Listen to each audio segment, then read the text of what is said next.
Northern Ireland and its people have suffered greatly at the hands of the IRA over the decades. Victims have often been forgotten and... But the one common denominator in many of these atrocities, not perhaps all of them, but in most of them, was Libyan supplied weaponry. It was the Libyans who supplied the Semtex and shiploads of weapons. And it was Cameron, and he was one of the first people to take up the arms against Gaddafi at the time of the Libyan war a few years ago.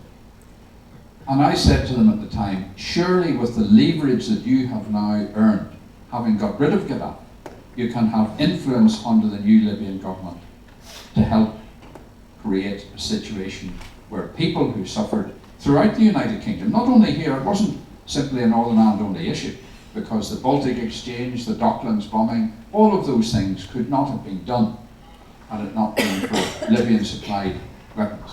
And why? A recognition that the Libyan state provided the material that led to most of these events, and events that aren't depicted here. The huge bombs that went off in London were it was only the capability that was provided by the Libyans, and the Libyans did that because Gaddafi supported every terrorist element throughout the world practically in his state for years, and he bankrolled them, he provided them with training grounds, and indeed he provided the IRA with training. By any standards, I think it's not unreasonable or unfair to say that our own government should stand up for our own people, for their own soldiers, apart from anything else, and go and seek assistance. Now, whether it comes in the form of cash or business or help in all sorts of ways, those are things you could work out.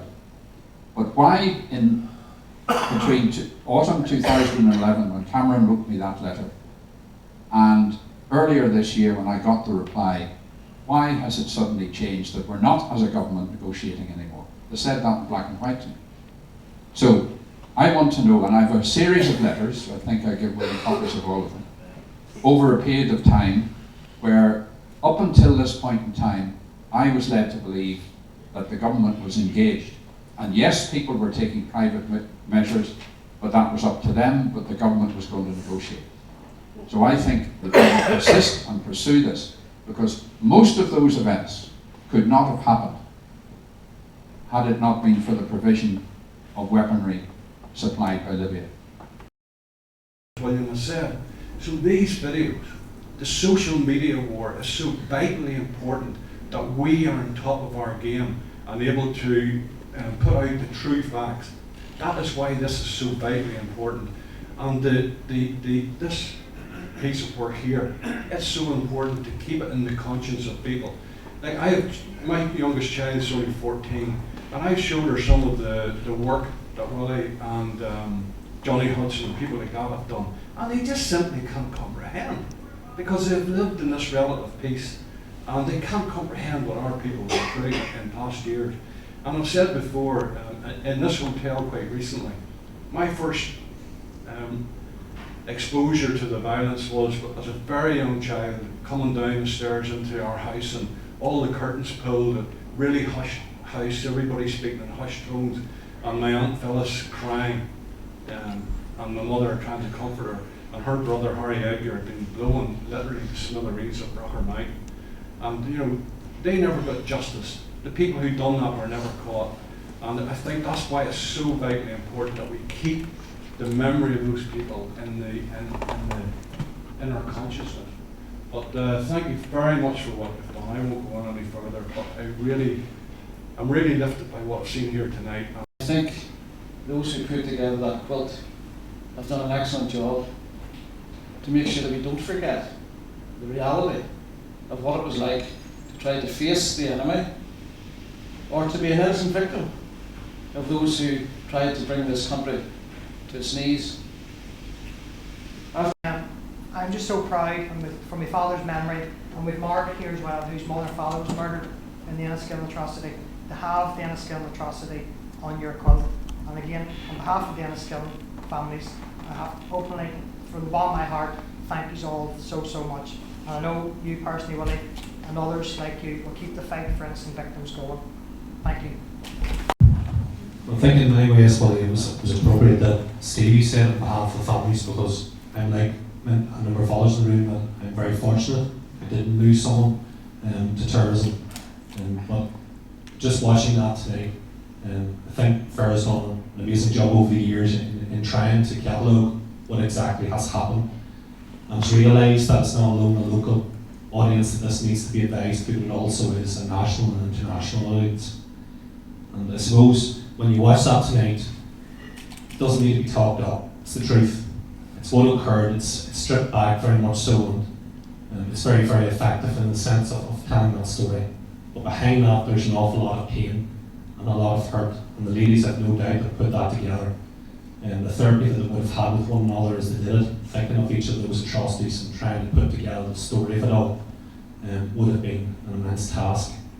We did launch a quilt ourselves there last year in SEF, and likewise it brought an immense amount of comfort to families to have it reflected there for forever and a day. And so just would commend yourselves and other groups that, irrespective of how perilous it may appear at times, and we know this last number of weeks, the traumas that have continued to be inflicted because of the shambles of the OTR stuff, people can never lose heart, hope, because once that goes, then to be honest, all these organisations need to close down. You have to keep hope and heart that justice will eventually be served, whether it's ever punitive, questionable, but there is a form of social justice that we must continue to fight and ensure, as you say, that the history of this place is not rewritten. And all of us across the country have a job of work to do in that. Those of us involved in groups, those are true just citizens. We need to step up to the mark. I just, on behalf of the Claudia victims, I'm just humbled tonight to see that you've chosen Claudia and our monument as one of your items in the quilt. I would just like to commend the ladies that put all this together. It was very moving to watch that video. After 40 years, I still get very emotional. But as long as I am alive, I'll still keep on the fight to try and see if we can get justice for Claudia and possibly some of the other atrocities. Thank you. Ladies before me spoke very, very emotionally, and all I would say is, see, whenever we lose that emotion, we forget about everything that's went before us. So let's not forget about the past. They tell us to do away from the past and look forward. We have to look at the past if we were to see where we're going to go. So we do. So everybody, I would just implore everybody that's here tonight, don't forget about those. The people that aren't here anymore, that aren't sitting among us, we are their voices. And we have to be heard. We have to stood up to be heard. They're in the process at the minute of trying to define the word terrorist. Let's not let them do that. The perpetrators are the perpetrators. I just want to clear here, this is not about one group or one group of individuals. This is about the victims right across Northern Ireland. And we need to stand together. Because we're up against a very dangerous machine, and a very well motivated machine, and a well financed machine, and that's the IRA. And if we don't stand up and tell the history of our loved ones, nobody's going to do it for us. Nobody else can tell our story but ourselves. So don't be ashamed. And I know I get blamed for being hot-headed and whatever, but I only have to go to a room of Republicans and only have to say a half dozen, or not even a half dozen, couple of sentences, and it usually empties the room or we end up in a major row, because they can't take the truth. That's all we need to do, is tell the truth. We don't need to go any further than that. But they are bent on rewriting our history, folks. And that's what we need to wake up to.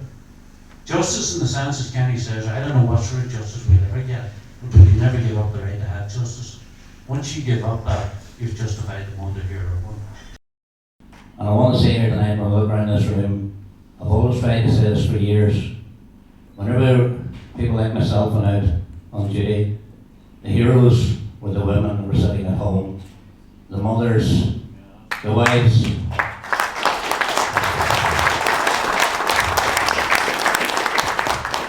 Those were the people who never got recognition. And then we come down to the likes of the Kingsmills Massacre, the Claudia Massacre. And when you look at this, and we look at whenever Molly and Ruth and Betty and Anne sat and they did this and they put this together, it would take tears from a stone. That's the bottom line of it. But the bottom line of this, folks, is this. Whether the tears are here in T-Ban, or in Crossmaglen, or in Hyde Park, or wherever they are, as Alistair MacDonald the other day said when we met all the parties, the tears are the tears. They don't differ, irrespective of where you are. But what you've got to realise here, Adams in the south and McGuinness in the north are trying to rewrite history. And people like me and Stephen who's sitting across, and other members that are sitting here who went out and didn't know if they were going to come back, but they went out because they believed in what they were doing, and we still believe in that. And I will not, till the day I die, will that scum. And that's what we're talking about. Try and rewrite history. And try and justify the war because the troubles, the combatants, they equate the likes of people that went out there and were blown apart in any of these as combatants is nonsense.